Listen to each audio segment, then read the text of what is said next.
Underground, the Liberty Report.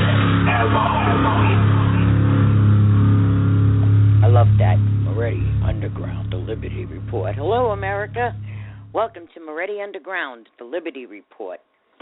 Today's Monday, May 25th, Memorial Day 2015. It's 8 p.m. on the East Coast, and we're reporting live from the studios of PRN Radio Network. That's the exclusive home of the Watchmen of America program. Hey, Watchmen. I'm Joanne Moretti, and my great co-host Scott Fararello is here with me, too, and we appreciate you tuning in. Thank you very much. Our chat rooms, both at Blog Talk Radio and right here at PRN Radio Network, are open for you. A few of our awesome colleagues, Lynn, AstroTurf, and Famous Anna, are in the chats putting links, articles, sources, and documents in there, so you have them all available to you. And thank you very much, ladies, for that nice courtesy. Our colleagues are more than just people in chat rooms. They're the best researchers, journalists, analysts I've ever met. So please say hi to them when you get into the chats. You might run into a couple more of our colleagues in there, too, so be nice, everybody. Today we have a lot of news to share. We've got some analysis and other important facts to share. And we'll also be paying homage to those who died protecting our freedom. So we're going to start our show by honoring them. But before we do, I have to do a disclaimer, and that's just to let everybody know that whatever we say on this show is my responsibility and not that of our gracious hosts or sponsors. The disclaimer goes like this.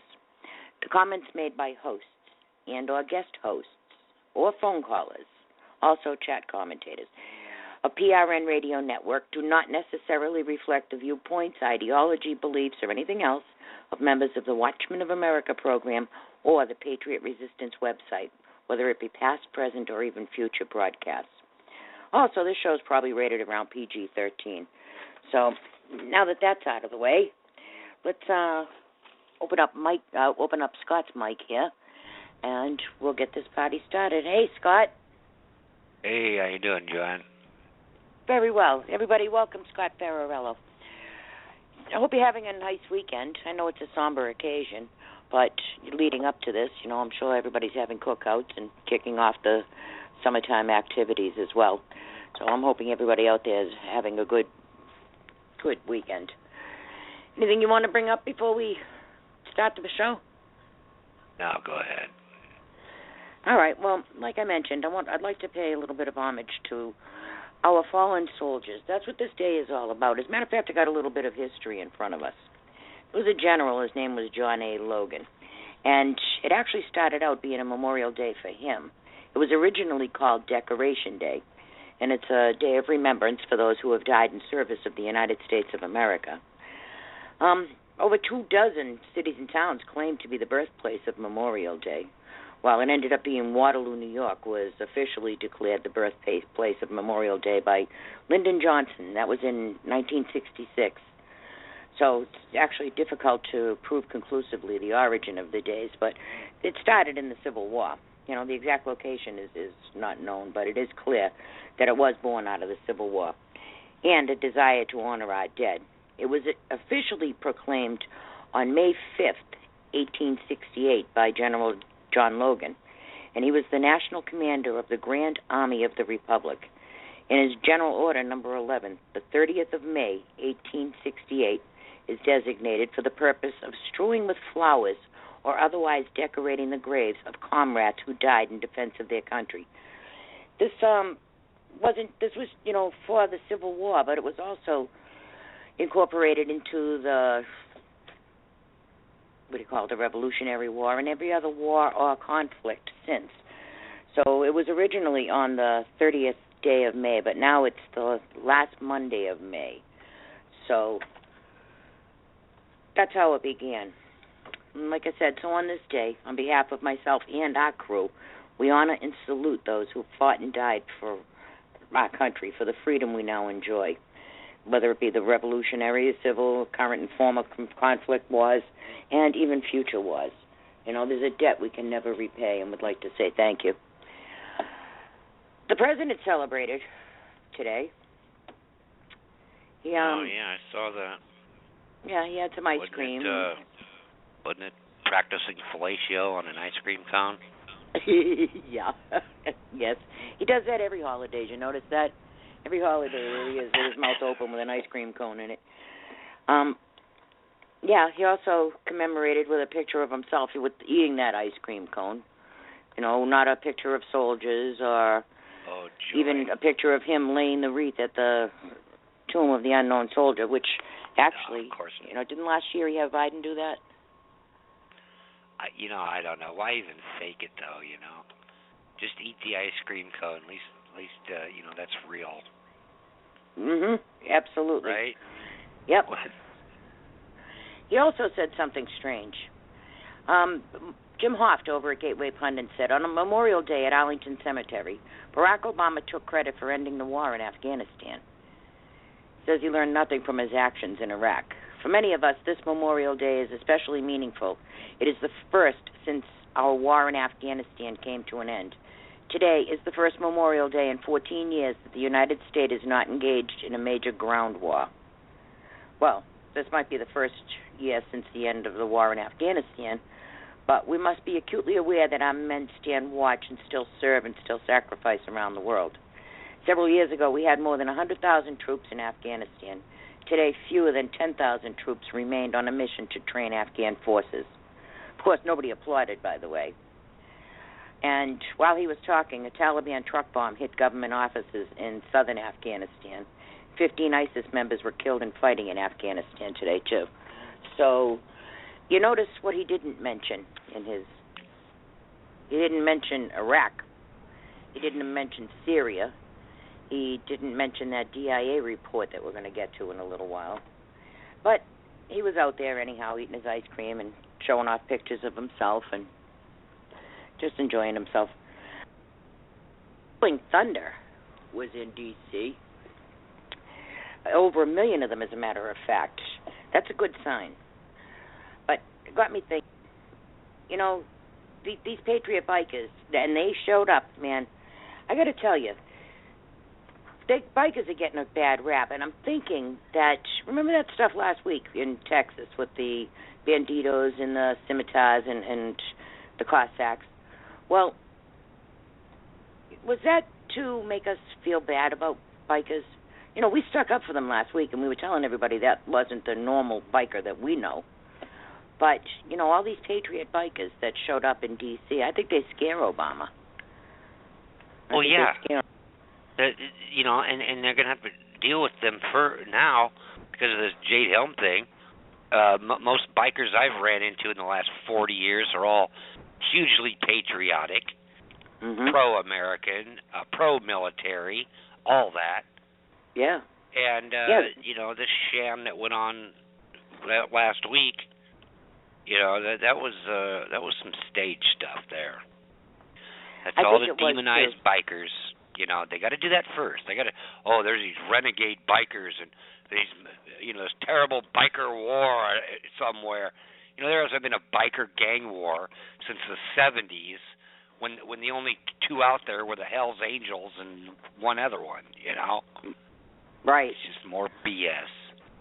Yeah. Well, our veterans get a bad rap. The bikers get a bad rap.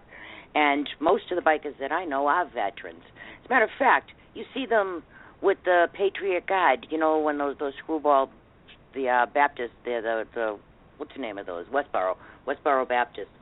They threaten to go to funerals of soldiers. Well, those bikers line the route, the Patriot Guide.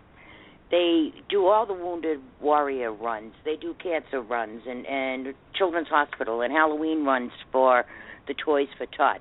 Those are the bikers I know. Let me tell you something. Harley Davidsons are not cheap. No motorcycle is cheap. But, you got to have a job and a career and everything. The bikers I know are not those people that were in Texas. But I think you're right. I think they have to demonize them because there are so many patriot bikers that it scares those who are not patriots. Of course. And when you're on the Department of Homeland Security hit list, which means patriot, right-winger, gun owner, veteran, survivalist, anything like that, you've got to be put out there as a fringe violent group. They have to demonize you first. That's the first stage before they eliminate you. Yeah. Yep, and that's what they're doing. There's a few things that we're gonna be talking about that there's this same pattern too. Anyhow, there's one more. You noticed that photo, of all the bikers there and the cop with his back turned toward him. First off, do you think a cop would have turned his back toward any of those Baltimore or Ferguson protesters at that time? No, he would have got a bottle at the back of the head, or something worse. Okay. And then all the bikers are sitting there. There's no women. Where's the women? There's always plenty of women at biker rallies. That's true. Another thing I noticed, they didn't have a lot of tattoos. Right. I noticed everybody with a nice clean arm. Uh-huh. And, most of them, they look like they were in their 50s and 60s, too. Probably lawyers and accountants pretending to be, biker gang members during the weekend. Yeah, well, a lot about that was really fishy to me. So. Was. I don't believe all of it. Plus, they said that there were 8 people dead, and they said that the bikers were shooting at them. And then I see stories that only people that were shot at were shot by cops. And, it falls into so many patterns. Hate the bikers, hate the veterans, hate the cops. It fits every one of the leftist talking points lately. I got another story about a veteran here. This veteran goes to school in Mississippi at Mississippi College. He is a wounded warrior. He has PTSD, but he has other medical issues too. Well, he's attending Mississippi College. He wasn't able to get in touch with his guidance counselor. They keep changing the guidance counselors on them. And every semester he has to resubmit his medical information to the school. I don't know why he would have to do that each semester, but he does. Anyhow, they assigned him to this Muslim counselor. And he says, he's got PTSD, and that's not a really good pair-up. This female counselor, she wears a traditional Muslim dress, the hijab and all of that.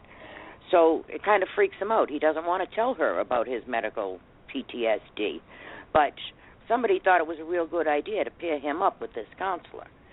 So he asked to have another counselor. Well, as it turns out, they threw him off campus.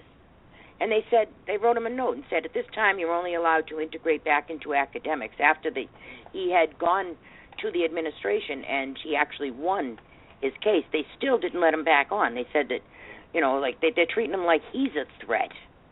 Said at this time, you are only allowed integration back into academics, meaning attending class lectures or any other academic-related matter that's pertinent to class or graded assignments. And then they restricted him from attending any other on-campus events or participating in student organizations. And according to Rawls, the university also requested that he provide access to his medical records to the very counseling department where he encountered the original problem. That's pretty crappy. According to Rawls, friends of his who are familiar with the situation, namely fellow student veterans, are deeply offended by Mississippi College's conduct. They believe that if they had an altercation, that they're automatically going to be seen as the aggressor now that they're blaming this guy's PTSD on it. So if, this counselor decides to start trouble with the vets, they're just going to automatically assume it's the vet who is wrong, and they're violent and they're aggressive and all that, when that isn't the case. The guy just wanted to have a different guidance counselor because it was affecting his mental health, having this woman be his counselor. He couldn't open up, sure. He couldn't talk to her. He couldn't discuss his medical reasons with her. He didn't want to discuss his medical situation with her. So now he's the bad guy? I thought that was pretty crummy, too, to do to him. That's making his illness worse, not better. He's trying to get an education, and they're purposely messing with him. One day, Memorial Day is going to be about all the veterans who died because waiting for treatment at the VA. Mhm. Poor thing. The poor thing. Anyhow, we know that a lot of the Watchmen, the group who sponsor our show, are also veterans, and they have a favorite song. And if Scott would, I'd like to play that song for you now. And after the song, we'll get back into some news. But this is just a little tribute for all of you watchmen and for you veterans out there. Go ahead, Scott. I just love that song. Thank you, Scott, for playing it. That's the favorite song of our watchmen. So that was just for them. Nice. It's what I have for a gift, so I gave it to them. All right, let's talk about some other stuff here. ISIS, let's talk about that first. The other day, Judicial Watch put out a DIA report, Director of Intelligence Agency. And in this report, it tells us about ISIS. It tells us a lot about ISIS. As a matter of fact, the policy that Obama has, you know how when ISIS just took Ramadi in Iraq and they just destroyed Palmyra up in Syria? Well, that is the plan. See, we're thinking like normal people would think, that ISIS is the bad guys, you have to stop them. Well, this DIA report says that not only are we not going to stop ISIS, we are absolutely encouraging them. We are arming them. We are supporting them in every way. So their caliphate is the strategy. Now, I was looking up ISIS, and ISIS actually started with the Carter administration. They are an offshoot of the Mujahideen. Well, now they have not only, the Mujahideen, but they have all these other little groups that they've all pulled under the umbrella of ISIS. They are taking over massive, massive land in the Middle East, whether it be Yemen or Iraq, parts of Afghanistan. You know about it, ISIS. We talked about Libya. Now, we told you that Libya was going to be Hillary Clinton's playground. She was pimping all kinds of contracts out there with global corporations.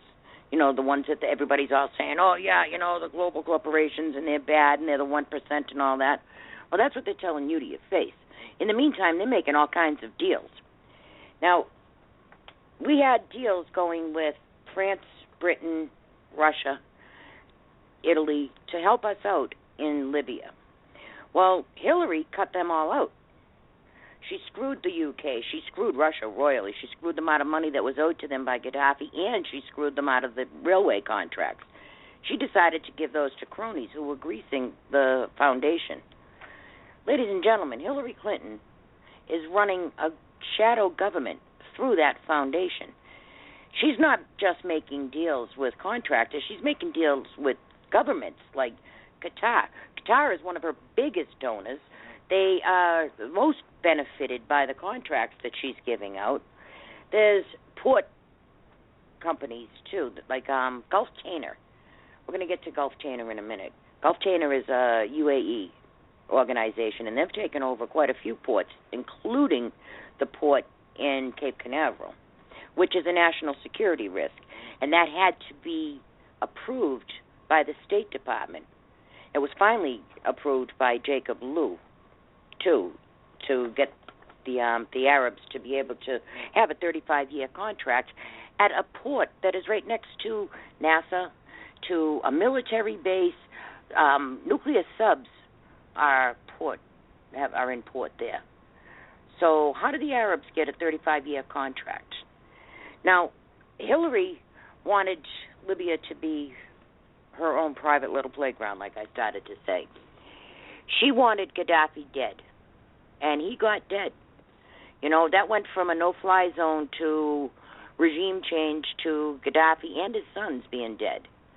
Meanwhile, Gaddafi and his sons were talking to the Pentagon and other people saying, yeah, we're going to leave, and, just give us enough money to get out of here and make sure that Libya doesn't fall to the Islamic rebels, and we're cool with that, we'll leave. But that wasn't good enough for her because he knew too much. He had to die. As a matter of fact, one of the emails that came from Blumenthal said that Gaddafi is either dead or soon will be. Well, doesn't that sound like premeditated murder? What do you mean soon will be? You Miss Cleo? How do you know he's going to get dead? Unless you're going to get him dead, right? Yep. So, anyhow, that's only a piece of what Hillary Clinton is doing.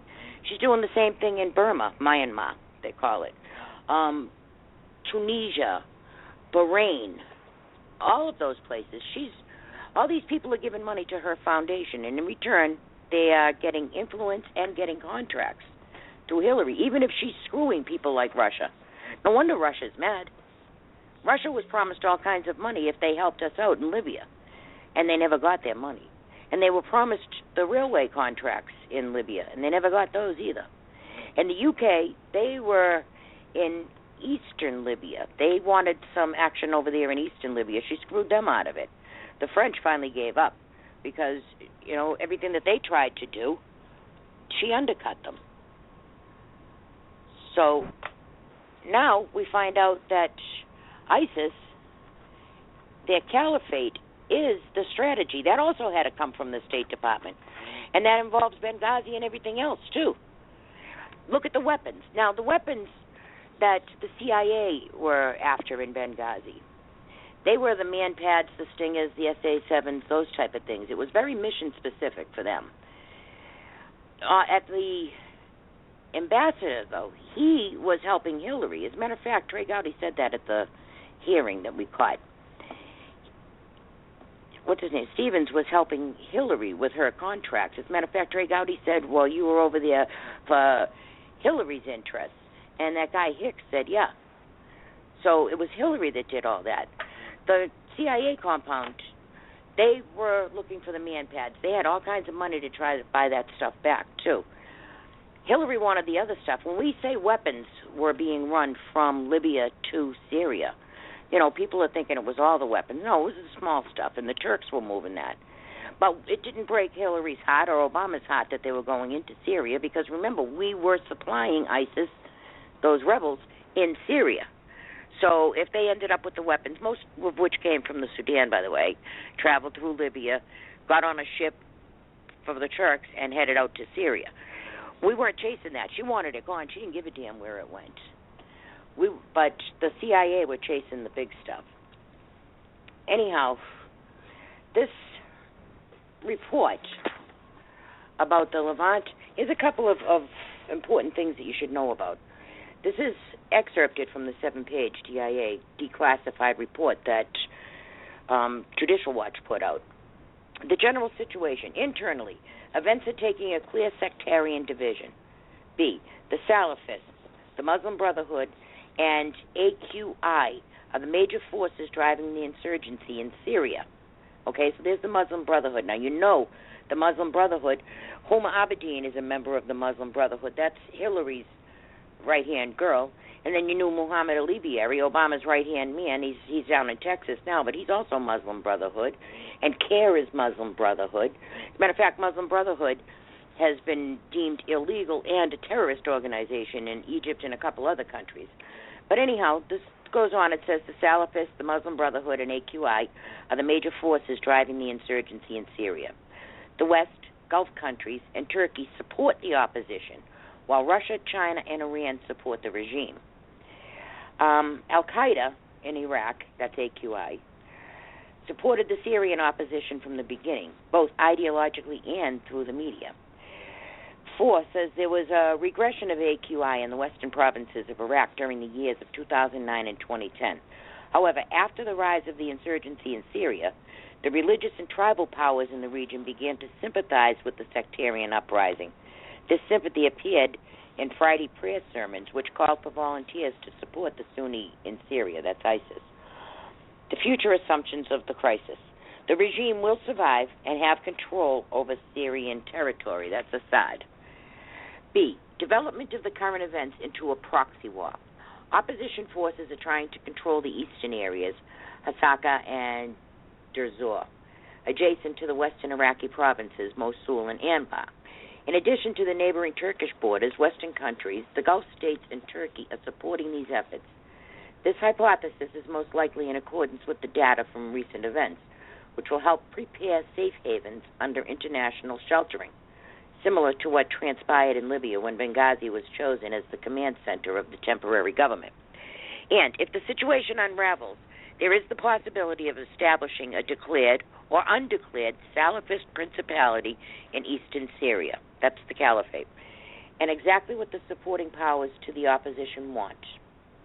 See that? He wants that in order to isolate the Syrian regime, which is considered the strategic depth of the Shia expansion, which is Iraq and Iran.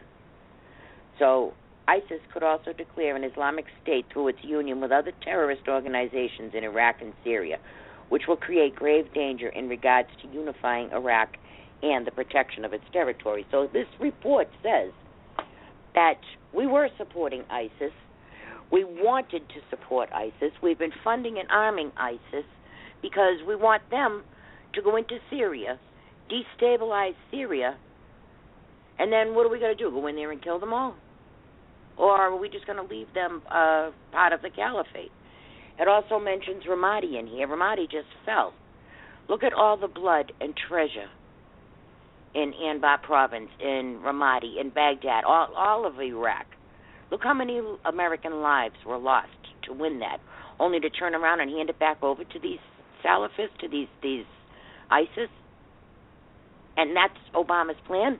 So when Ramadi fell the other day and Obama said it's working just fine, he meant it. Oh yeah, that's absolute. Yeah, that's the plan. And this is just what they do to all countries.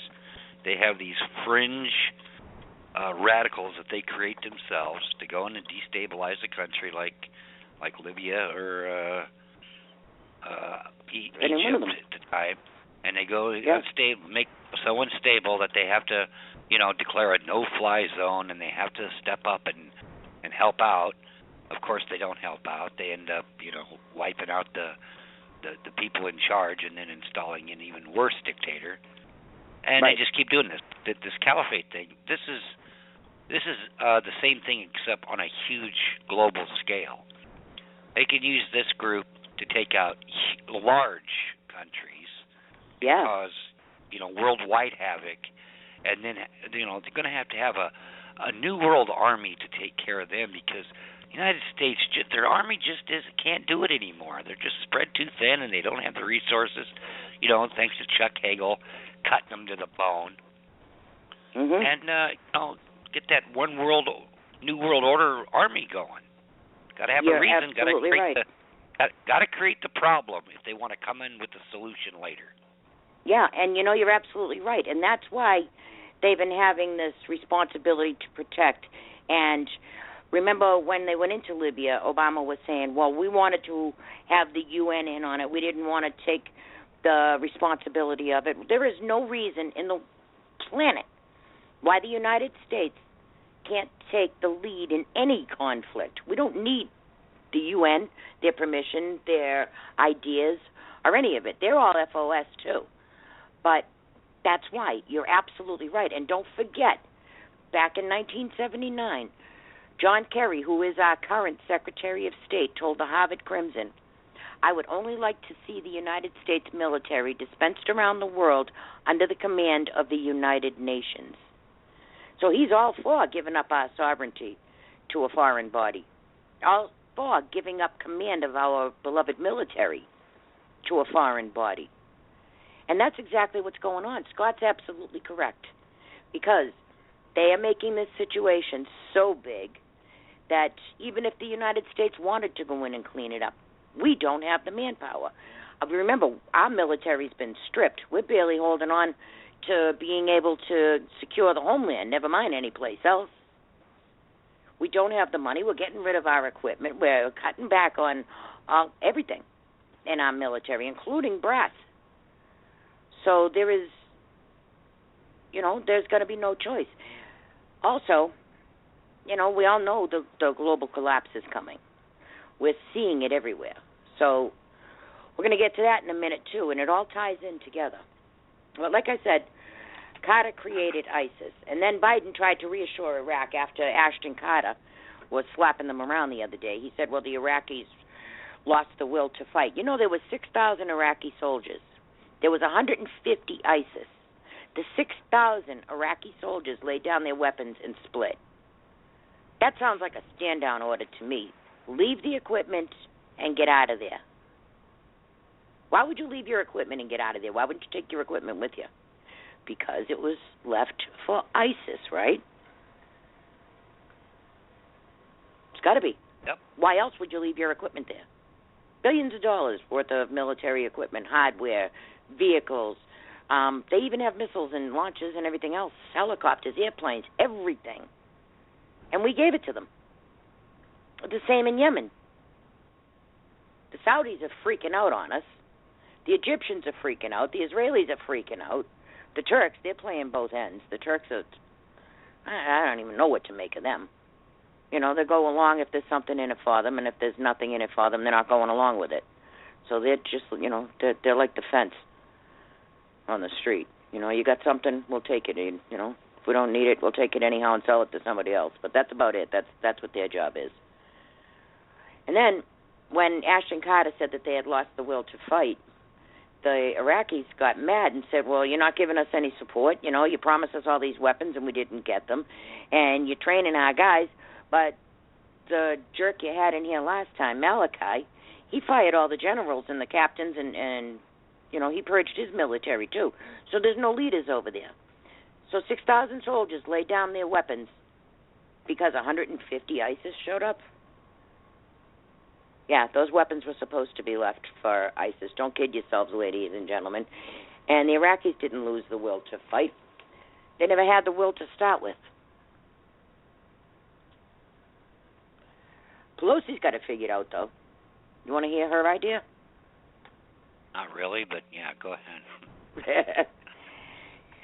She thinks that social media is the way to do it. Remember when Michelle Obama was running around with the hashtag Bring Our Girls Back? These people actually think they're doing something. You know, what does a hashtag do? It just brings attention to it. It brings attention to yourself. There's Michelle holding up a sign, Bring Our Girls Back. Well, that didn't work. That's not a policy.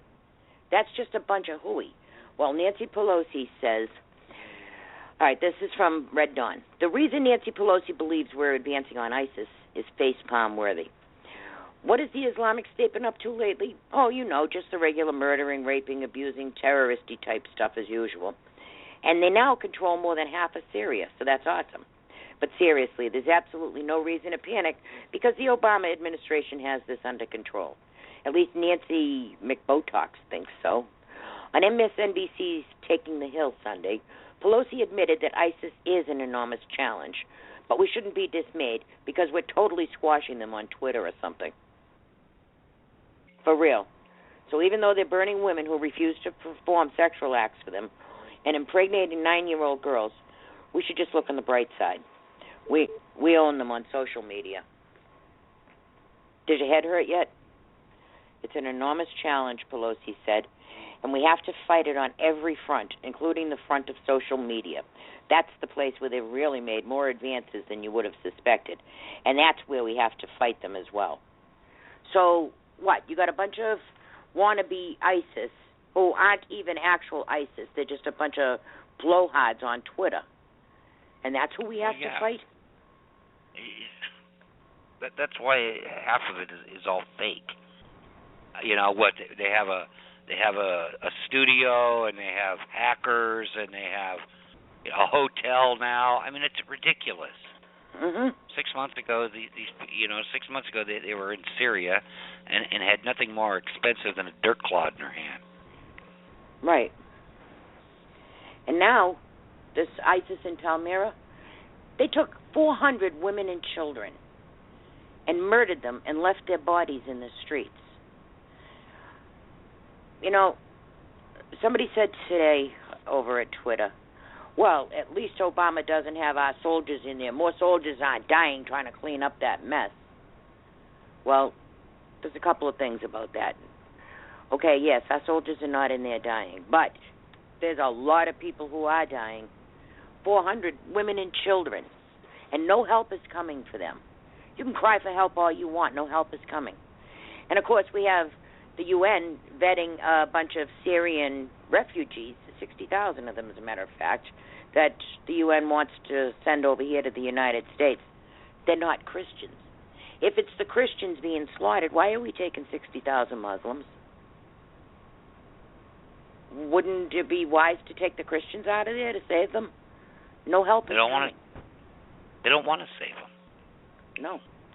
You know, I mean, they're not shipping Christians over here by the truckload and the plane load because they're peaceful people that don't cause problems, and they don't want that. They want violent lunatics to cause problems so they can rush in with the solution and justify their police, their militarized police, and their federalized police budgets. Yeah, well, I got a question for everybody. If ISIS is who we are supporting, and they are the strategy in the Middle East, what makes you think they're not the strategy in the United States? You see them all being shipped in here. They're getting asylum. They're getting refugee status. The UN is sending 60,000 of them. That's a hell of an army, 60,000, isn't it? You know, and that's on top of the ones that we already have. We told you everybody about the Somalis, the 9 plane loads that landed just in Massachusetts. We tell you all about all the Muslims, the South African Muslims, and all the other Muslims coming to Dearborn and to Tennessee and to California. So if the caliphate is the strategy in the Middle East, it's not a far stretch to say that the caliphate is the strategy here, is it? We're being invaded, ladies and gentlemen. Yeah. I get sick of seeing these memes that say, White House infiltrated by the Muslim Brotherhood. You can't be infiltrated when the person's have the door wide open with the "come on inside, welcome" mat. That's right. It's not infiltration. Yeah, they're appointed. I mean, and they're in every place in the government you can think of. Oh. And if you want to go New World Order stuff, you got the Pope supporting them. You know, and you got John Kerry saying that the Bible says that we have to support the Muslims. I didn't see anywhere in the Bible that said that. So who is he blaspheming to? You know, love your neighbor, love your enemy. You know, you can hate the sin. Let me tell you something. You got all these liberals and these feminists all sticking up for this, like they're like they're going to make out okay. They figure, okay, if they kiss the administration's rear end, they're all going to get a seat at the table when all is said and done. Oh no, honey, useful idiots are the first ones they get rid of. If you help them get in, you can help them get out, honey. You're a threat. So I wouldn't be too swift to think that sticking up for the Islamics is a great idea, especially if you're a feminist or if you're gay or if you're a wimp. You are not going to survive. If you're a Christian, if you're a Jew, you ain't going to make it. You know, you're going to help them in, but you'll rue the day. These people are so willing to give up the sovereignty of the United States, so willing to give up the culture of the United States, they cannot see the big picture. And you have a DIA report. That's a federal document telling you that the caliphate is the strategy. And that's why we're not lifting a finger to help those Christians. That's why we're not lifting a finger to help those Yazidis or the women or the children. We're going to stand back and we're going to watch them die and watch them get slaughtered because that is the strategy. You know why that is? It's because Islam is a self-policing society. The men brutally control the women and children. The imams control the men. And the Ayatollah controls the imams. So this New World Order, all they got to control is the Ayatollahs, right? And the rest falls into place. There'll be no gays. There'll be no feminist, insolent women or children. There'll be no Christians. There'll be no Jews. There'll be no atheists. So all you atheists out there, don't think you got it going on, or that somebody's going to love you because you're not a Christian. You're not a Muslim either. They're not going to love you.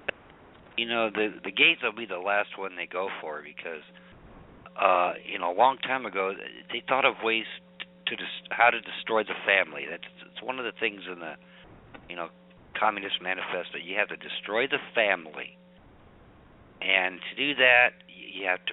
And don't forget, it also helps population reduction, so it's also popular that way. This is true. So that's why that's promoted. You know, you got to keep men away from women. You got to feminize men.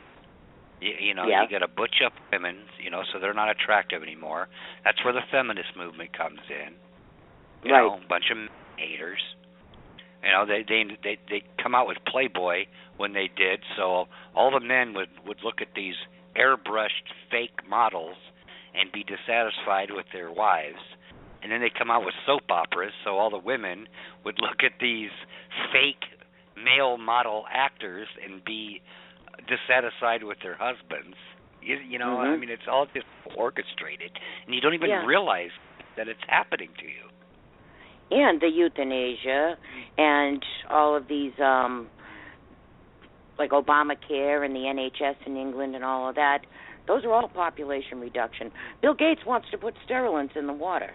They have forced abortions and forced sterilization over in Africa. They have female mutilation. What is that for? Well, the mutilation is so they don't get any enjoyment out of it, out of being raped, you see. Oh, my God. Believe it or not, that's why. I mean, you know, the Islam, Muslim men don't want their women having any fun at all.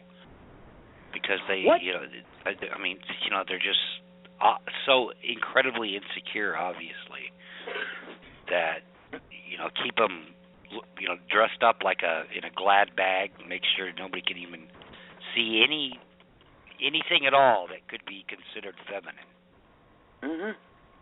And then, God forbid, one of the women get raped. It was her fault. The woman's dressed in a Glad bag. All right? How is it her fault? Every other woman is dressed just like her.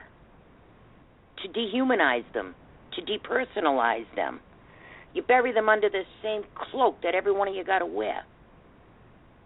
And that benefits women how? And then Obama and the UN put people like that who would do that to women on the Women's Rights Council at the UN. Iran is on the UN's Human Rights Council, Women's Rights Council, rather. And since the United States won't have a vote there anymore, which they've done on purpose, just like no vote at the IMF, they do it on purpose so then they can say, well, you know, we have that treaty, and they said they got to restrict guns in this country and take away your right to bear arms. We'd like to help you out, but our hands are tied. We don't have a vote anymore. Right. We have to abide by this treaty. We're real sorry. In the meantime, we fund pig 70%. Republicans like Mitch McConnell up there grinning like he just sold America down the toilet, which he did.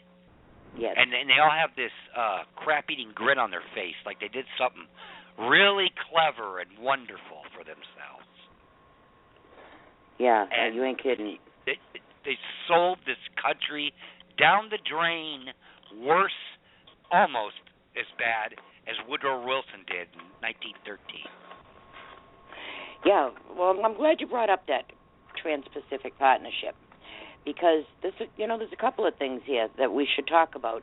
And he's right, you know, this treaty, and it involves the Trans-Pacific Partnership. I'm wondering what the hell is going on with that. Scott's right. McConnell and Reid were both up there grinning their little brains out because Obama won a Trans-Pacific Partnership victory in the Senate. It still has to go to the Congress, but it looks like it's going to be an uphill battle at the Congress, but it still may pass.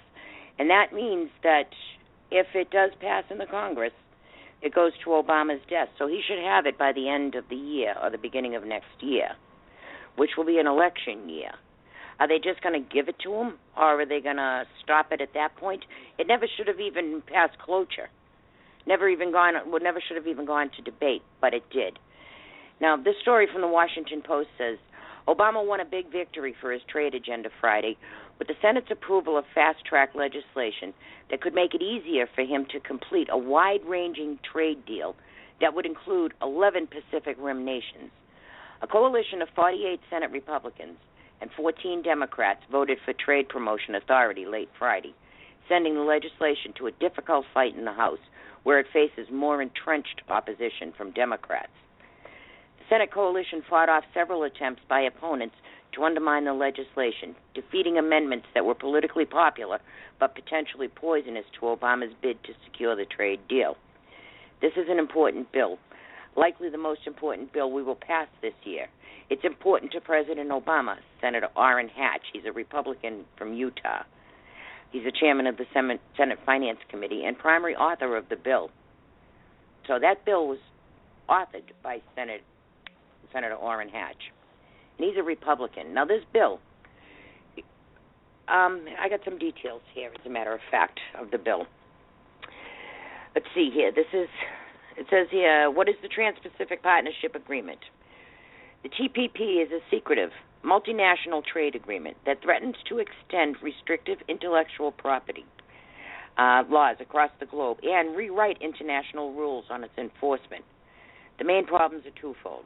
One, intellectual property chapter.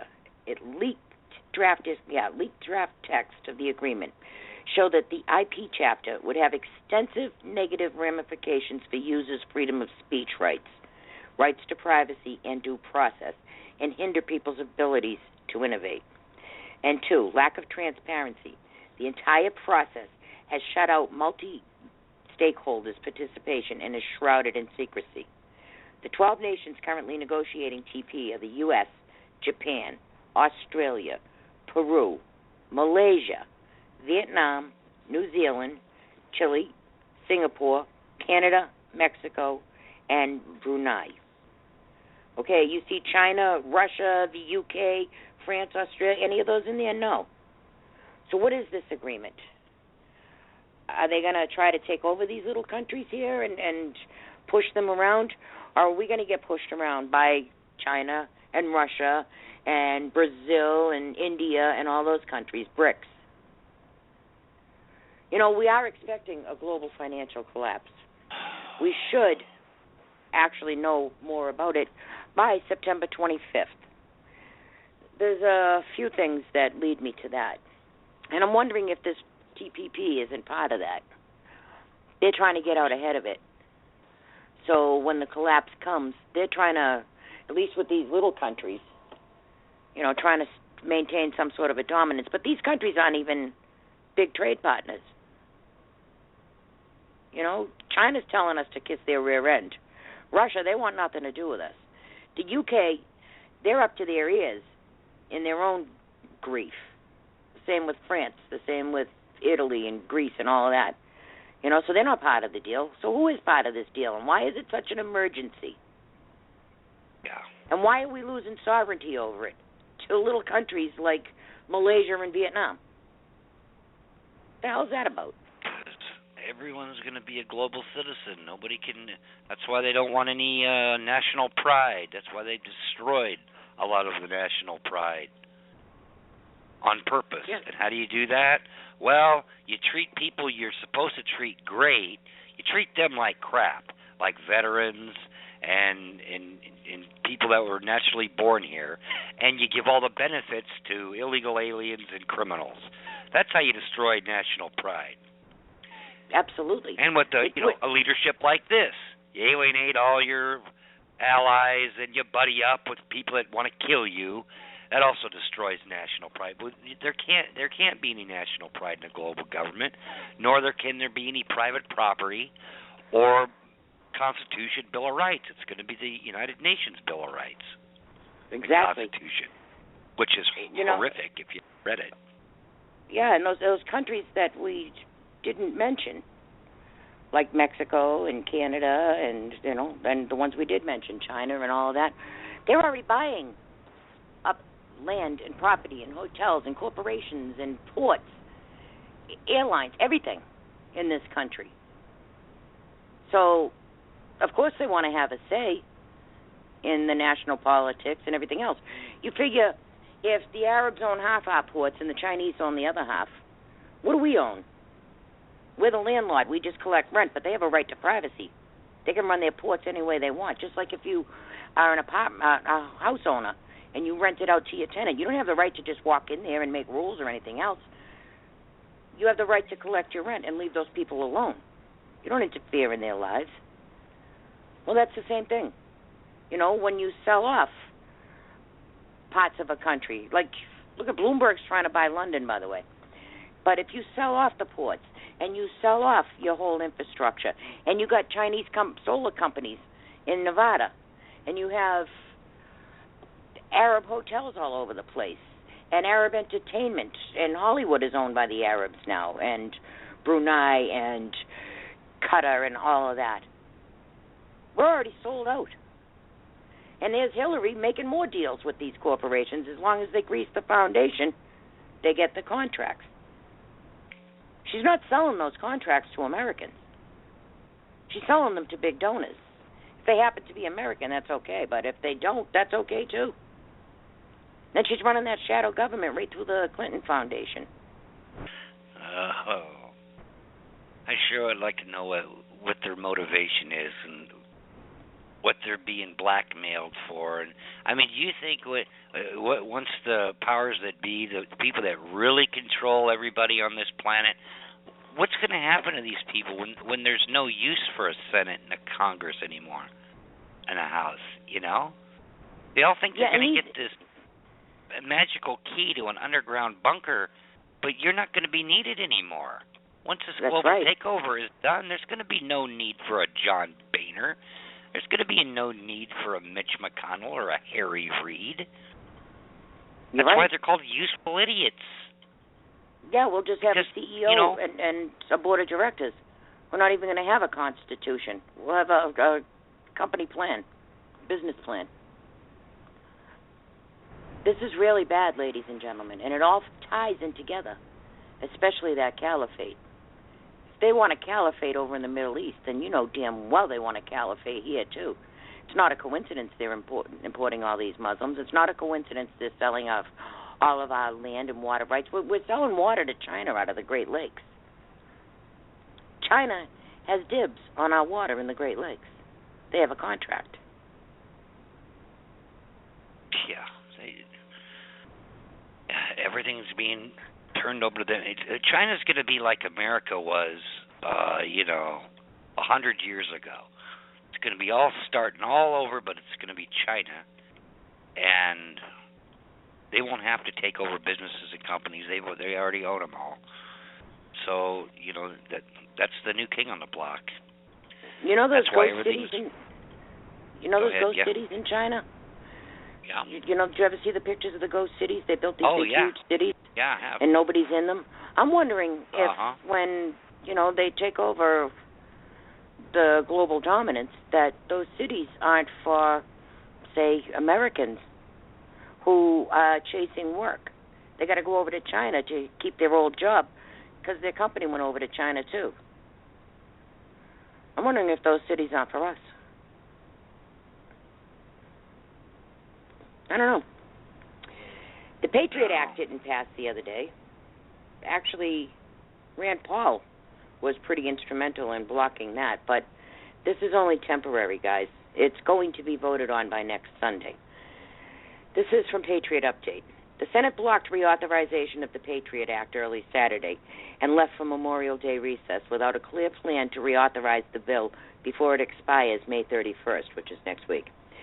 Senators rejected both a 2-month extension of the bill that the National Security Agency uses to justify its bulk collection of phone data and reform bill that would make phone companies responsible for keeping the data.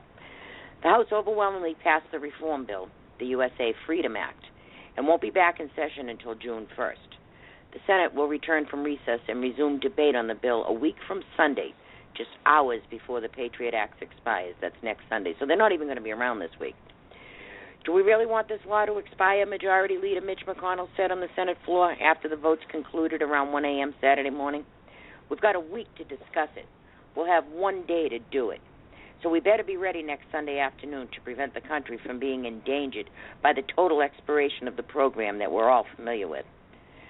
Senator Rand Paul, who's running for president and largely responsible for preventing the Senate from agreeing to even a 24-hour extension of the bill, led the delay. I'm proud to have stood up for the Bill of Rights, he tweeted Saturday, but our fight is not over. He says that the USA Freedom Act would end the bulk collection of phone data by the NSA and require the agency to obtain the data from individual companies on a case-by-case basis.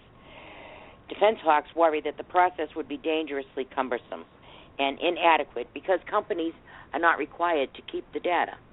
And some critics, including Paul, say the bill does not fix the fundamental problem, which is allowing the government access to massive amounts of American phone data. I absolutely agree with him in this, with Rand Paul, because just because the government's not doing it, they're going to have these phone companies do it. But you don't think that the government's going to put the squeeze on these phone companies? They'll get whatever they want, just like they get whatever they want now. So I'm thinking, this is a lose-lose. Oh, boy.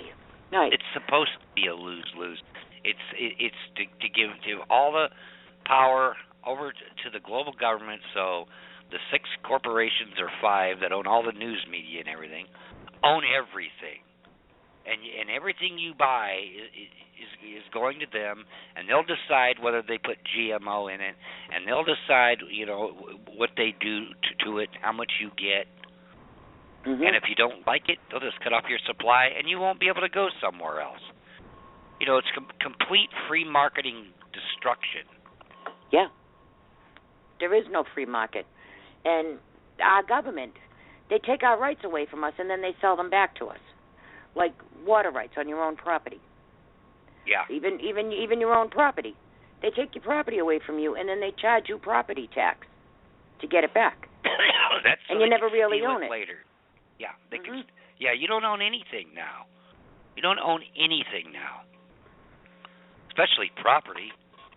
I mean, when you can't even collect rainwater on your own property or go to jail, you don't own that. You're right. Because, hey, you know what? If rain falls in my house, if it falls in my front yard, it's my rain now. And I can do what I want. This is a way they can just show you that they can throw you in jail for anything, for any reason. Mm-hmm. Look at fishing. You go down to the creek and you fish. Now you have to have a permit for that. So your right to fish is taken away from you, and they're going to sell it back to you. Right. Marriage license, same thing. You the original Tea Party. Permission. What was the original Tea Party about, right? Tax about enough that. Already. No, not the new one. I mean the original one. Oh. Where it was like a 2-cent tea tax.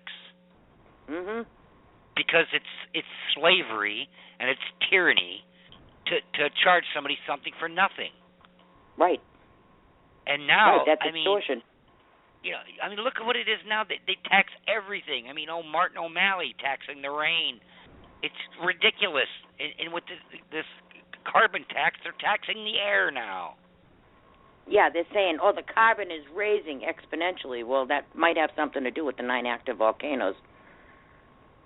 But they want you to pay for it. I want to ask a question about that, too. How is handing money over to Obama going to help the climate? How's it going to stop those volcanoes? One volcano spews more carbon than all of mankind in the industrial age. Well, see, that's part of the TPP, too. You know that? They want to change it from a monetary financial system to a energy financial system. And all that global warming crap is the biggest stage that they have to do. They have to sell the whole planet on carbon taxes, or they can't ever do that. Yeah, well, Figueres, she's the climate czar up at the UN. She said this is the biggest transformational undertaking the world has ever seen for redistribution of wealth. Taking money from industrialized nations and giving to developed nations. She never even mentioned the word climate. She just came out and said it how it is. She told the truth. Right. Yeah. You know what Obama just did? When nobody was looking, he did it Friday. He did a massive water grab with an executive order. And not only did he do that, but he did the same thing that he always does. You know how he has the boogeyman, the one bad guy, like those bikers and or the ISIS or whatever the bad guy is. You got to put the bad guy out there, and everybody screams, yeah, get the bad guy. So then he comes up with his laws, and it's not just for the bad guy, it's for everybody. Well, he just did it again. This is from the LA Times. In April 1989, a Michigan developer named John Rampanos dumped fill on his 54 acres of wetland that he owned to make way for a shopping center. He did not have a permit, and when the state told him to stop, he refused. Courts found him in violation of the Federal Clean Water Act. Prosecutors wanted to send him to prison. Rampanos took his case all the way to the U.S. Supreme Court, which found that the wetlands on his property, about 20 miles from a river that drained into Lake Huron, did not fall under the Clean Water Act's jurisdiction over discharges into navigable waters. Rampanos became something of a celebrity among property rights advocates, but the ruling raised as many questions as it answered. Although the court upheld federal protections for wetlands and streams where they connected with navigable waters, it left unclear what constituted a connection. Okay, now remember, this is the LA Times. And the LA Times is trying to tell you Obama is some kind of a hero, but we're going to fix that in a second. There's nothing complicated about the idea that we should protect the tributary system that flows into our nation's rivers, David Ullman, law professor at the University of Michigan, said. Now, nearly a decade later, the Obama administration is seeking to clarify those ambiguities, and the effort is causing controversy of its own. This week, the Environmental Protection Agency is expected to release a new rule to protect a significantly larger percentage of streams and wetlands that provide habitat for wildlife and sources of drinking water. To catch that? The Obama administration is seeking to clarify ambiguity. And it says that the Environmental Protection Agency is expected to release a new rule, and they use the word protect, to protect a significantly larger percentage of streams. The move is another example of Obama taking executive action on environmental and climate issues, regardless of whether he has the support of Congress. So that tells you he's going around Congress to do this. The administration has already protected millions of acres from oil and gas development and is expected to set aside more, even as it has allowed the expansion of oil and gas drilling elsewhere. It plans to issue new rules this summer to reduce carbon emission from power plants. EPA officials say up to 60% of the nation's streams and millions of acres of wetlands lack clear protection from pollution under existing regulations. He's taking 60% of the nation's streams and millions of acres of wetlands, ladies and gentlemen. The new Clean Water Rule would, for the first time, clearly define which tributaries and wetlands are protected under federal law. So he's just saying, he's making law. And that's not his job, ladies and gentlemen. He's to enforce laws. But now he's going to define and rename and reclassify tributaries and wetlands. That means he's taking property away from property owners. The guy that I mentioned to you, now the LA Times is making him a bad guy. He was 20 miles from the closest river. He took some dirt off his property and put it on another part of his property that happened to be wetland. But it's not federally protected wetland. So now they're confiscating this dude's property and calling it federally protected wetland because it's 20 miles from a river. Some of his clean dirt that he took off of one half of his yard and put in the other half of his yard might get into those tributaries. What's it going to do, walk 20 miles? Yeah, I know. It's just, you know, when they can pass these draconian laws and there's nothing you can do about it, so they're going to. You can't throw them out of office. You know, what really irritates me is when I hear people say, why do those stupid people in California keep electing that Nancy Pelosi? You know, I don't think they have elected her. I think it's so fixed there. There's so much voter fraud and corruption that they could elect a ham sandwich if they wanted it in there. It's the only explanation. Because back in the day, especially before the electronic voting fraud machines came out, they actually seemed worried about getting reelected. So at least they lied and pretended they were conservatives. You know, they became a staunch Second Amendment supporter and this and that. And now Jeb Bush just comes right out and says, "Oh yeah, Common Core, I love it." I mean, he sounds exactly like a Democrat. The Republicans hate his guts. It's like he doesn't care. You know why? Because it doesn't matter anymore. And speaking of Pelosi, remember a couple years ago when she said, there shouldn't be this many consequences for elections. And I mean, that was sort of like a wink because she knows there isn't. There isn't. There is no consequence. When Mitch, think about how many times you've been hearing, John Boner has got to go. They were wanting to get rid of him before he even got in their pick because they knew he was a rhino going to just roll over and do whatever Obama said. And even the senators that pretend to be on our side go in there and vote for him anyway. Mm-hmm. There was only 2 that didn't vote for him last time: Louis Gohmert and one other. Unbelievable. It's we have unbelievable. We have no democracy as far as voting goes. It's a one-party dictatorship who just play good cop, bad cop, but they're both on the same team. They're both in the same police department. You're right. We don't need a third party. We need a second party. This water grab too. It says here that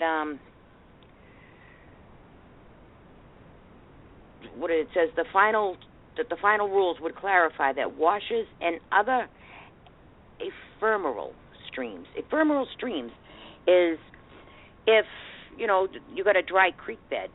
If by chance water lands in that dry creek bed, then that's an ephemeral. Ephemeral, ephemeral, ephemeral stream. It could be dried for 100 years, but if water goes into that stream, now it's under his EPA rules. It washes too. So like if you have a little gully between your house and your neighbor's house that the water runs down into between your houses, that's a wash. So he's taking that over too. He's taken over 60% of the water in the country. And the LA Times is happy about it. Look at when California can get away with doing what they're doing. We're done. The country's done. California, now they want people to drink purified sewage water. Yeah. And pretty soon they'll be having you drinking your own urine. And they already have machines that turn urine into water. I got 2 reasons to oppose that. Number one and number two. I've got an article where Bill Gates is drinking it. So this is how they incrementally go to what they're going to do with this global takeover. They're going to have everybody eating their own, excrement for food and drink, while they live off free range, cows free-range and cattle hogs and eat like lobster kings. tails. Everybody else is drinking their own urine.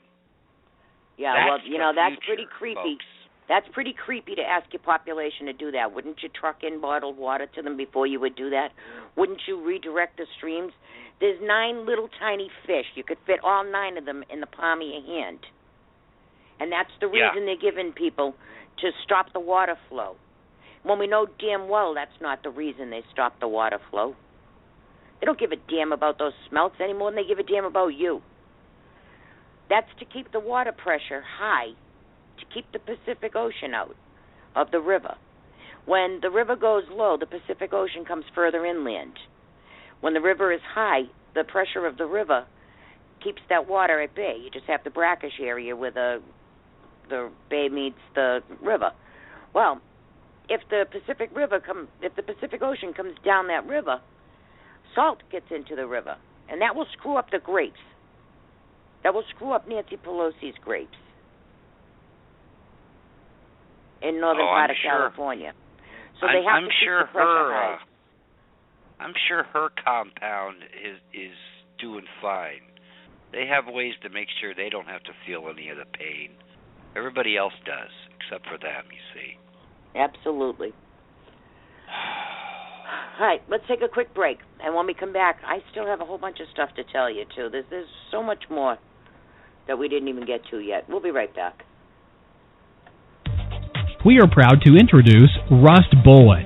Rust Bullet is the most effective, longest-lasting, and easiest-to-use rust corrosion control product on the market.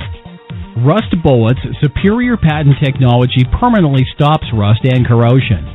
Rust Bullet works on cars, trucks, trailers, heavy equipment. It works on any metal where rust can occur or exist.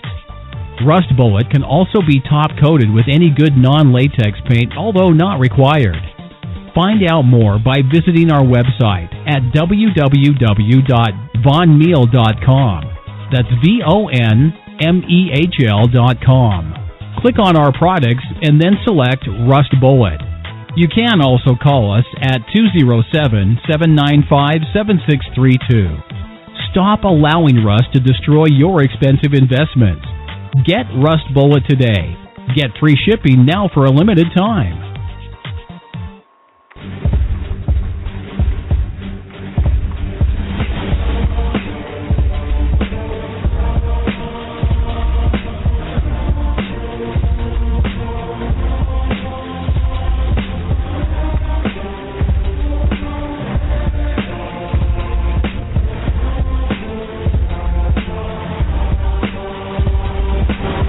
Are you looking to get involved in the Patriot community? Have you finally realized the troubling times ahead and realized that you got to do something, but you don't know what to do? Are you tired of the same old Patriot social network sites that play Chairborne Ranger or Camp Keyboard? I invite you to visit WatchmenOfAmerica.com and begin taking the state in family survival today. Come find out what real participation and brotherhood really means. Individually, we are weak and vulnerable, but united, we have strength in numbers. WatchmenOfAmerica.com, the Patriot solution to securing our nation. Join us in making a difference.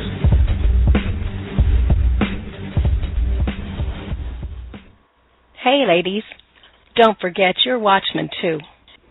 Join us at www.facebook.com/groups/ladies of WOA. It's time for us women to get involved. Come and connect with us. If you tyrants thought our men were bad, you just wait. Mr. President, members of Congress, you've been making a lot of noise about taking our guns away. But you might want to review history. 1835, Gonzales, Texas Territory. The authorities wanted to confiscate the big gun that protected that colony. You know what the people said? Come and take it. Because they were willing to fight for their freedom and their guns. So are we. Come and take it if you want it. Come and take it if you think you can. Come and take it, but I warn you, you'll have to pry it from my cold dead hands. We want the freedom that God gave us, so you best not cross that line. If you want this gun, you gotta come through us and take it. One shot at a time. Just like Gonzales, we're keeping our guns.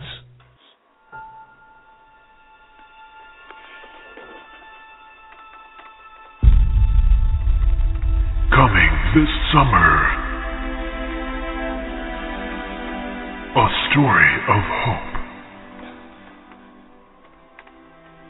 A making of American history. A story of patriotism. A mission of survival.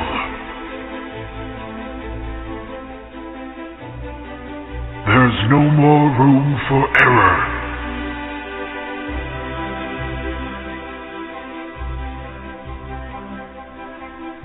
There's no more room for sitting on the fence.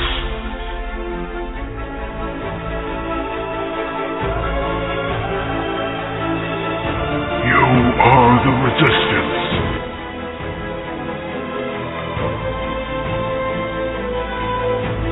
It's time to secure your future.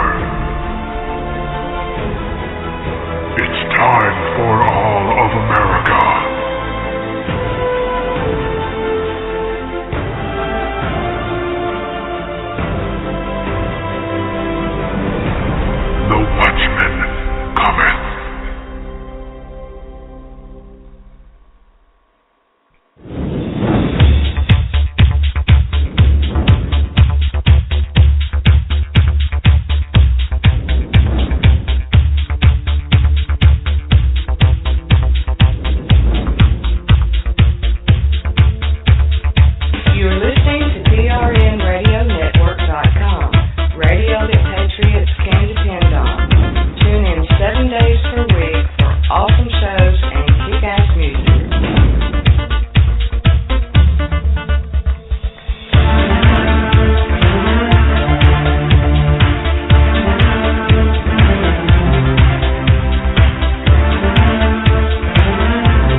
we are back. You're listening to Moretti Underground, the Liberty Report, right here at PRN Radio Network. Glad you stuck around. I'm Joanne Moretti, and my great co-host Scott Ferrarello is here with me, too. So is the rest of our crew, Lynn and Ian and AstroTurf. So, like I said, we're glad you stuck around. All right, Scott, anything you want to bring up? You want to just keep going? No, go ahead. Yeah, keep going. All right, I have a decent story for you. This guy fought the IRS, and he actually won. He's still not out of the woods, and he still hasn't got all his money back yet. But they even try to jerk him and offer him back half of his money. They took this man's money. He was never charged with anything. It was his bank that got him in trouble to begin with. Listen to this story. This is from Freedom Works. The Internal Revenue Service has agreed to give back nearly $108,000 it wrongfully seized from a North Carolina convenience store owner in July 2014.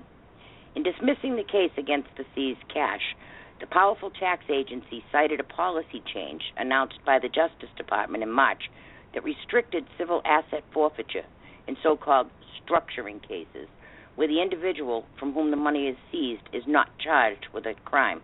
So they take your money and they call it structural. They don't even charge you with a crime. Anyhow, in July 2014, the IRS seized $107,702.66 from Lyndon McClellan, the owner of a convenience store in Fairmount, North Carolina.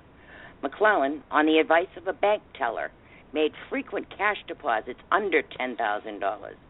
The teller said that this would help the bank avoid annoying paperwork requirements under the Bank Secrecy Act of 1970, which mandates reports for cash deposits of $10,000 or more. McClellan, however, did not realize that the IRS views frequent transactions under $10,000 as an attempt to structure deposits to avoid the legally required paperwork. It took me 13 years to save that much money, McClellan said, and it took fewer than 13 seconds for the government to take it away. With the money seized, McClellan was left facing huge legal burden. Under federal civil assets forfeiture laws, the presumption of innocence, a bedrock legal principle, is thrown out the window. Even if they are never charged with a crime, the individual from whom the cash is seized must prove its innocence. The process is lengthy and costly, and many walk away from their property rather than take on the federal government. McClellan decided to fight back. His case was mentioned at a February House Ways and Means Subcommittee hearing in which IRS Commissioner John Koskinen testified. He testified about his agency's use of civil asset forfeiture against innocent small business owners. If that case exists, said Koskinen, the IRS division is not following the policy. The assistant federal prosecutor handling the case was not pleased about the attention McClellan was beginning to receive. Not long after the hearing, he fired off a threatening letter to McClellan and his attorney. Your client needs to resolve this or litigate it, but publicity about it doesn't help. It just ratchets up feelings in the agency. Assistant U.S. Attorney Steve West wrote. All right, so this is a guy at the DOJ, Steve West, and he was threatening the lawyer and McClellan. The publicity doesn't help. It just ratchets up feelings in the agency. So that means, listen, pal, you're pissing me off, and it's just going to get worse for you unless you shut up. Anyhow, the Institute for Justice, a libertarian public interest law firm, went to bat for McClellan, providing its services at no cost. With the case quickly gaining attention and backlash, the Justice Department moved last week for dismissal and returned the wrongfully seized cash to McClellan. That's the good part. I'm relieved to be getting back my money, said McClellan. What's wrong is wrong. And what the government did here is wrong. I just hope by standing up for what's right, it means this won't happen to other people.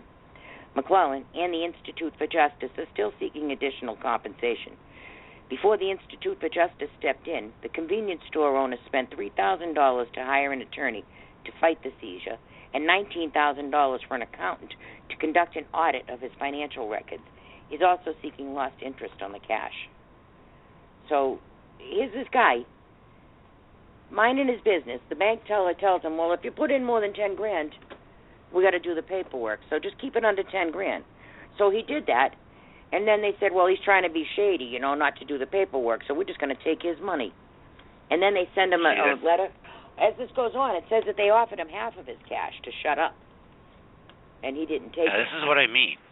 They make it so you're damned if you do, damned if you don't, and they have a way to screw you out of your money at every turn, because a certain percentage of people will just say, forget it, just take whatever you want, just leave me alone. Right. Most people won't fight for it like that. Yeah, it says, it goes on, it says, your client needs to resolve this or litigate it, but publicity doesn't help it, he said, that my offer is to return 50% of the money. The offer is good until March 30th, COB. I don't know what COB stands for. But they offered him half his money back. They still wanted to keep the dude's money. He didn't even do anything wrong. Don't have to. Mhm. Don't have to do anything wrong. Just existing and having money, you're breaking the law, because they can't figure, unless they can figure out how to steal half of it. I mean, this is what I mean. There's no oversight. That's what the Department of Justice back in the day was supposed to have been created for. So when you're getting raped by a company or a bank, that they could go in there and they were even above the police department or the FBI, and they bring some justice to the situation. But that's just a bad joke now. Yeah, well, now all they are is a shakedown agency. They shake down this guy. They just shook down $6 billion from the banks. I'm not upset about that, mostly, except what I am upset about is nobody went to jail. They had a currency rigging, money rigging going on. So the Justice Department sued all the big banks, Goldman Sachs and all of them. And they got $6 billion settlement out of them. And nobody went to jail. So the $6 billion is going to be paid by the consumers and by the shareholders. The people who actually did the money rigging, all of the crime, they're not even going to jail. And the $6 billion, that's not going back into our treasury. That's getting given to activists and activist groups like Acorn and More and all the ones that are paying these protesters for the riots right now. Can you imagine that? That's like the Acorn Housing Agency, things like that. That's who's getting the money. There's just so many slush funds that you can't keep track of them all. I wonder if it just goes into one big, giant, $1 trillion slush fund somewhere. Because and then you got this little. Go ahead. You can't even comprehend that sort of money. No. Think of it. $1 trillion, $999 billion plus $1 billion. I mean, $1 billion is so much. It's unbelievable how much that is. And then you think about $1,000 billion. Mhm. Right. For $1 trillion. Well, you know what? And here's this little guy running a convenience store. What's he selling? Slush puppies? He puts a few bucks in the bank and they steal it. But then you got people like Hillary Clinton. How does one person make $26 million in a couple of months and then fail to disclose it to the IRS, and then instead of going to jail gets a do-over? This guy had to pay $19 grand for an accountant. The IRS says, well, you're going to have to redo those because you're missing $26 million here that we just found. So, you're going to have to refile. What? You got to be kidding me. Al Sharpton. He runs around shaking down companies like Walmart and, McDonald's and everybody else, that if they don't give him money, he's going to say that they're racist. So they just hand him over money, and he doesn't pay taxes on that. Instead, he gets a walk because he's a pigeon. He's running messages between these groups that are protesting and, all of that. So the White House can't actually run it from there because people would find out. That would be in the National Archives. But every time old Al Sharpton, the snitch, goes there and visits, he leaves with messages or drops off messages and is given his marching orders. And he's in and out of the White House more than a maid. So he's a pigeon.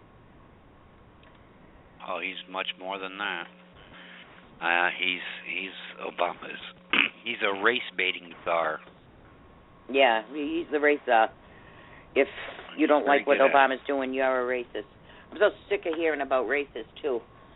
You know, it sounds to me like I hardly even heard that word. I hardly even heard that word 9 years ago. And now that's all you hear. Over and over and over and over and over and over and over. Yeah. Has no meaning anymore. It's lost its meaning. It used to mean something. It doesn't. It means nothing now. Yeah. And then you got them running this Baltimore. They tried to light up Cleveland over the weekend, but it didn't work. The sheriff there, the mayor rather, he had the protesters kettled, which Obama said that's one of his reforms, too, is you can't kettle protesters. He kettled them, and he arrested the violent ones, and it ended up dissipating. Also, people have been finding out, because through their own actions, actually, the protesters were having a sit-in the other day at this office of this group called MORE, M-O-R-E. MORE is for Missourians Organizing for Reform and Empowerment. That's a renamed ACORN group. That's the Missouri ACORN. Well, they promised these protesters money to go out there and riot. And we've told everybody on this show how many times? Lisa Fethian and the Weather Underground and all these low-rent wannabe revolutionaries who are not revolutionaries at all. They're nothing but a bunch of snitches and weasels. But, you know, we told everybody about them. We told them they were getting paid. We told them Lisa Fethian was getting the big bucks. Expect riots. When you see her face, you expect a riot because that's her forte. That's her job. That's what she gets paid the big bucks to do. Sure enough, right on schedule, we were right. Well, these same protesters and organizers from Ferguson and Baltimore are instigating the Cleveland one, too. As a matter of fact, this dude, D-Ray, there's pictures of D-Ray all over Cleveland the other day. He was in Cincinnati earlier in the day for the Tamir Rice thing, and then he went over to Cleveland. But he's one of those Fergies. Comes to find out, he's making money all over the place. He's in Baltimore, and he's in Ferguson, and he's everywhere. He's also in a fight with Charles C. Johnson, too, over at Twitter. We'll talk about that in a minute. But Weasel Zippers says, same paid protesters and organizers from Ferguson, Baltimore are instigating in Cleveland. Don't you wonder how these folks can travel from protest to protest all across the country? Oh, that's right. We don't have to wonder. We know they're paid. We broke the story about a list of payouts to protesters showing organizers were paid by the Soros-supported group, Missourians Organizing for Reform and Empowerment, or MORE. We also reported how protesters were mad that some were paid while others had not received their checks. Those angry protesters protested MORE on May 14th, demanding that MORE cut the check. Those of us vested in Cleveland's success should not follow the pattern and practices of those outside instigators who looted, destroyed businesses, and committed other crimes that ruined inner-city neighborhoods in Ferguson and Baltimore, said David Malik, a civil rights lawyer. Perhaps Malik should watch out for those guys. When they show up, riots tend to follow. And then there's a picture of D-Ray. His name is D-Ray McKesson, and he's bragging how he's on the cover of the Baltimore Sun, showing him in the middle of protesters at the Cleveland Justice Center. You know, he even put here, this is me and all of that. D-Ray here in Cleveland has at least 200 gather where Tamir Rice was killed 6 months ago, and then there's the picture. And then there's Sean King. Sean King, who writes for the Daily Cause, he lied claiming that the 12-year-old boy Tamir Rice, who had been shot by police after brandishing a toy gun, he claimed that the police had charged Rice with a crime after they killed him. That was a lie, by the way. And then there's more pictures of D-Ray in Baltimore and in D.C. Now, this guy, Charles C. Johnson, Chuck Johnson over at Twitter, he's an arrogant ass. He really is. But he was talking to the Anons and to D-Ray, and D-Ray was threatening him, and he had a badge, actually posted a picture of a badge with blood splattered all over it. He was threatening cops and all that. Well, he didn't get suspended off Twitter, but Chuck Johnson did, because Chuck Johnson put out this tweet, and it says that, let's see here, it says, I'll try to get it right.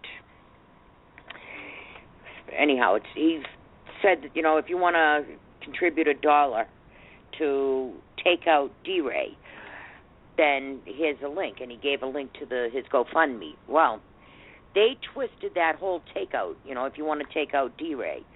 That was taken so out of context. I was watching the tweets go by and the argument that D-Ray and Johnson were having. And they were talking about doxing and denial of service, and they were threatening Charles Johnson with, the Anons going after him and taking out his blog and taking out his Twitter account. So he said anybody can dox. He said, I can dox. He said it might cost a few bucks. He says, anybody want to donate $1 to take out D-Ray? So you see how they twisted it? He wasn't saying take him out like take him out. He was saying take him out by doxing.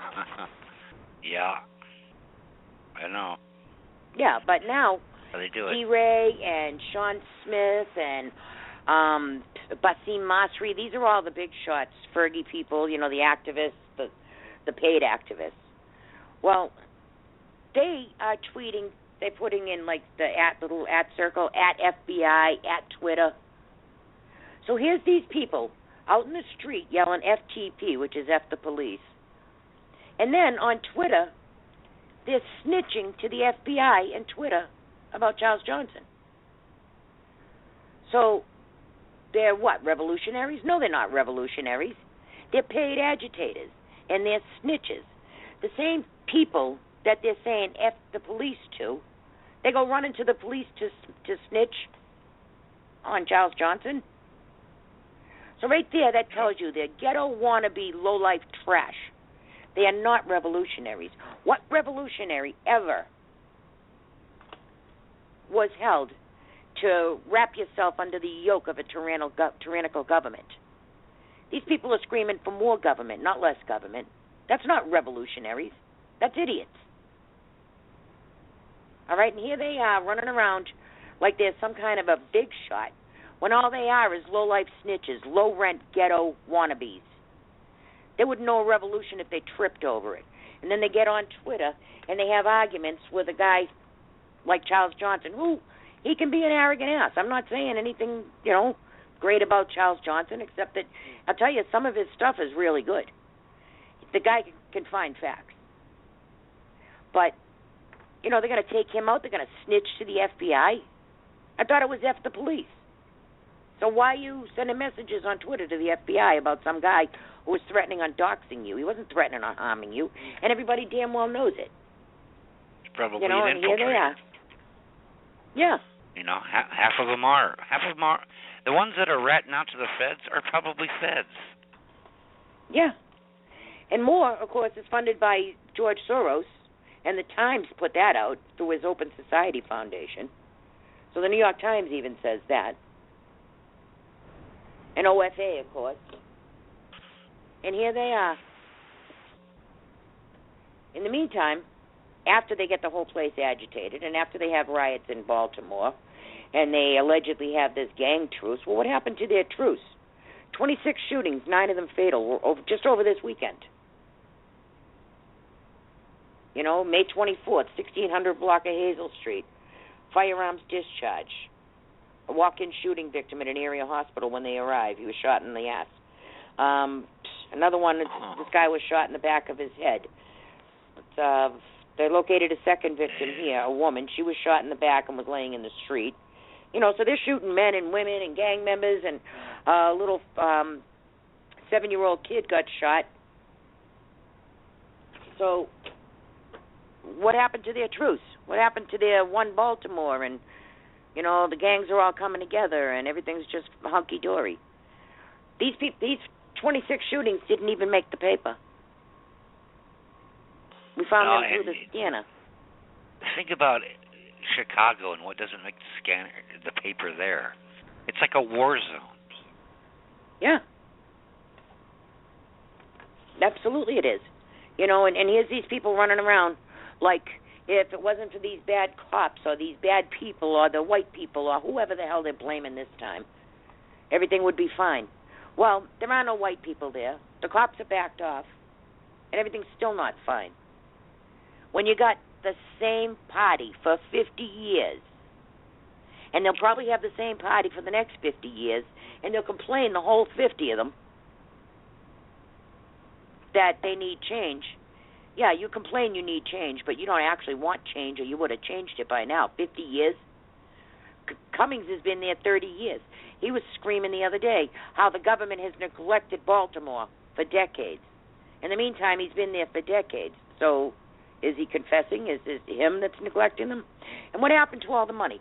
What happened to all the community reinvestment money and the stimulus money and the education grants? They get $14,000 per student per year in Baltimore. It's the second highest spending on students in the whole country. $14,000? You could send 3 kids to school, private school, for that. So they're screaming they need more money. What are they doing with this money? Where's the money going? None of it ever hits the street. And then the mayor, who is also the DNC secretary, and the state's attorney, who's married to a city councilor. And then you have the deputy state's attorney, who is in a same-sex relationship with the reporter who's leaking all this crazy information out. And then you want change? I read a story about how now there is a pharmacy desert in Baltimore, and it's mostly old black people who are in more need of medicine, according to this article. And they can't get medicine because the pharmacies were burnt down. So now they don't know what they're going to do. How about you don't burn down your pharmacy? How about the next time you have a riot, the cops protect those businesses and the general public who's not rioting from the rioters? And then when you wake up tomorrow morning, you got to go get a prescription filled, you can, because you didn't let it get burnt down. How about that? Try that. And now they want everybody to chip in and rebuild Baltimore. You know, that's like a teenager. You get the kid a car. Baltimore was a nice place. Anyhow, the kid beats on the car, does, whole shots and wheelies and everything else with this car. And then the kid drives the car into a brick wall and then stands there and demands another car. Why would you give him a second car? They just destroyed the first one. And that was after you gave them money to maintain it all this time.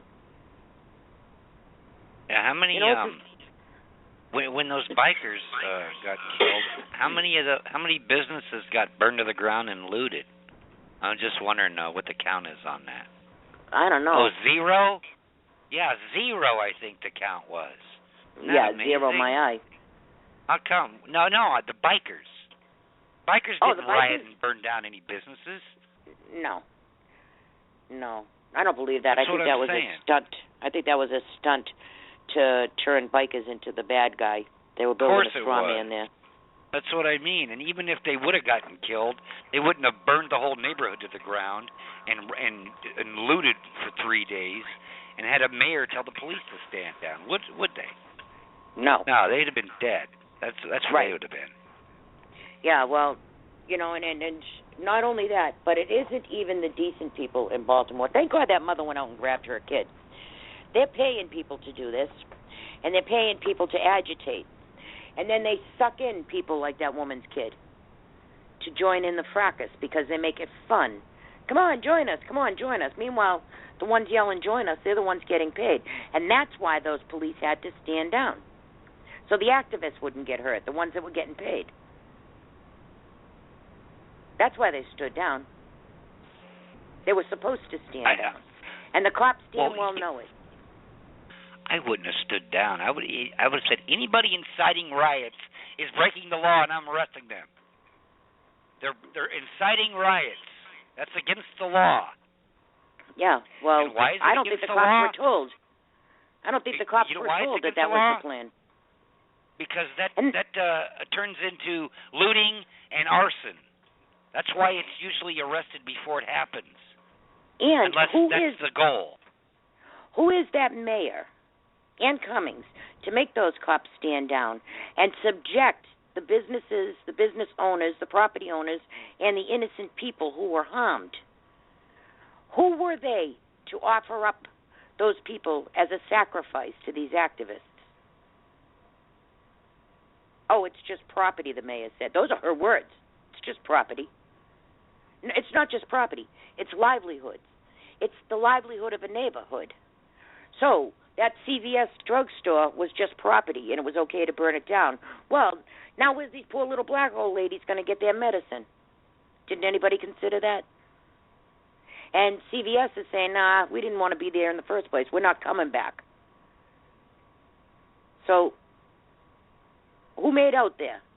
The paid activists, the politicians. They're going to be swimming in money again, and again, none of it will hit the street. And those idiots who fall for it every single time, I'm getting a little sick of it.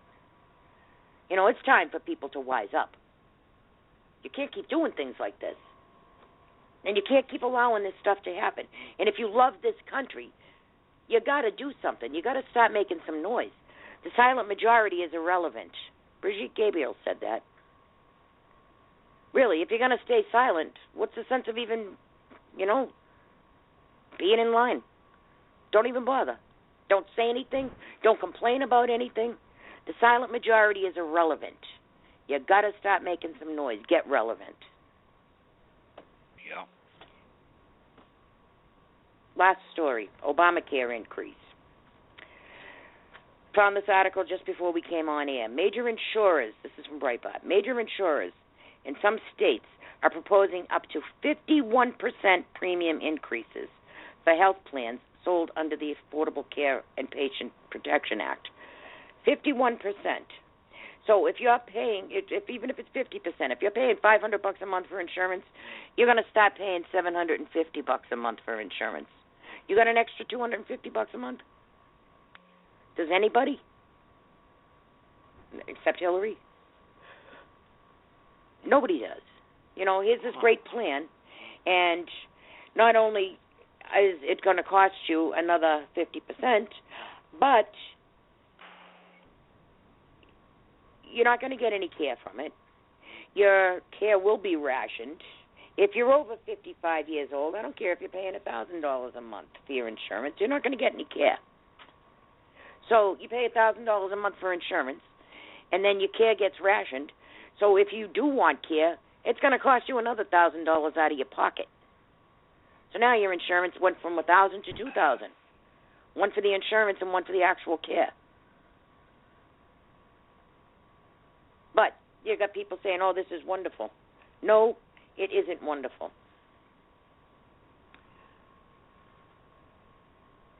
What do you say to that?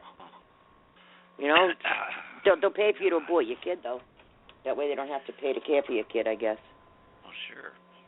And that's against the law, too, or at least it was, spending federal money on abortion. All right, well, I guess we do have time for one more story. There's a Brooklyn teacher. This Brooklyn teacher is suing the school department for firing her. And the reason she was fired was because she was raping her 12-year-old student. This is from the Washington Post. A Brooklyn public school teacher whines in a new lawsuit that she was unfairly fired from her job for bedding her 12-year-old student, even though DNA, videotape, text, and financial records pin her to the dirty deed. Claudia Tillery, who spent her 15-year career at the Stephen Decatur Middle School, wants back in the classroom because a jury cleared her of criminal charges. But a Department of Education hearing officer found in April that a preponderance of the credible record evidence proves that Tillery raped the youngster, then painted him as the master manipulator to duck a criminal conviction. In departmental hearings, the standard of proof is lower than the beyond a reasonable doubt standard required for a criminal conviction. Tillery was arrested in 2011 and acquitted in 2014. The mother of two argues in her Manhattan Supreme Court suit against the DOE that she was deprived of due process because the hearing officer used sealed evidence from her criminal case and didn't give proper credit to her own witnesses. The suit doesn't mention that Tillery's witnesses were her own children and her homeless schizophrenic baby daddy. In her decision, DOE officer Haiti Rosario noted that the DNA test revealed both the students' and the teacher's saliva were on the teacher's comforter cover. Rosario also says the student recorded a video that shows his teacher putting her pants on in a motel room. Tillery and her young charge exchanged 8,000 text messages over 2 years using pseudonyms. In one message, the teacher texted, "What's up, babe?" Finally, Tillery's own credit card records put her at the Motor Inn on 7 occasions. Rosario didn't buy the teacher's claim that she simply took the student to the motel to get him off the street when he called her upset and scared. Given all of the evidence, Rosario says Tillery's termination is the only appropriate penalty. In court papers, Tillery calls the hearing officer biased for allowing an assistant district attorney to testify that Tillery had admitted to taking the student to her Crown Heights apartment, giving him $500, and buying him a phone. But the officer sided with the DOE, which scoffed at Tillery's claim that the 12-year-old concocted a grand conspiracy and coerced her, a middle school teacher, to ignore sound judgment and to put him into a fleabag motel and give him hundreds of dollars. Let me tell you something. Some teacher takes my 12-year-old to a hotel. She's going to be suing me from the intensive care unit. She took the student to a motel to get him off the street. Isn't that interfering in parental custody? Where was his mother and father during this? Or his grandmother? Or a guardian? Probably in or whoever the hell. Cops probably had her in shackles for forgetting to write a note to the school or something. Who knows? How does a 12-year-old have that much freedom to be staying at hotels? Yeah. My kids had to be in when the streetlights came on at 12. They were not at a hotel with the teacher. Got anything more to add to this? No, I've had it. You've had it. That's enough. I've had it. That's enough for me. That's all you can stand because you can't stand no more, huh? That's right. All right, well, then say goodnight, everybody, and pick us a good song. Good night, everybody. All right, guys, that's all the time we have for today, and we hope you enjoyed our show. To everybody who's listening, called in, or the people in our chat rooms, thank you so much. A special thank you to my wonderful colleagues, Lynn, Anna, AstroTurf, and as always, a very special thank you to my cool co-host, Scott. Stay tuned to PRN.